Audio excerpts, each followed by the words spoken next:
Um dos grandes prazeres que nós temos é quando a gente lança um artista aqui no nosso programa e esse artista cria vida própria e passa a andar com seus próprios passos e vira sucesso.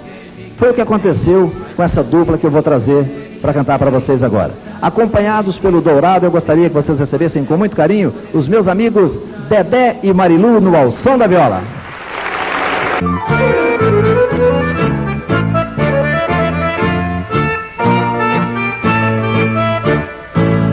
Sei que esta hora em outros braços se acende com chama viva de um corpo sedutor. Ele não para pensar que esta mulher lhe dá carinho pelo preço que pagou. Que ingratidão ele dizer em minha cara que esta mulher já dormiu em nossa cama, fez a sua boca e seu corpo, e os dois juntinhos zombaram da minha dor.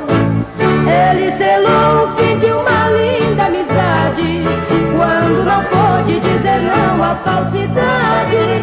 Pagará caro o preço desta traição, que dediquei com tanto amor e devoção. Não é ciúme do que sinto nesta hora, é amor ferido que me queima sem cessar.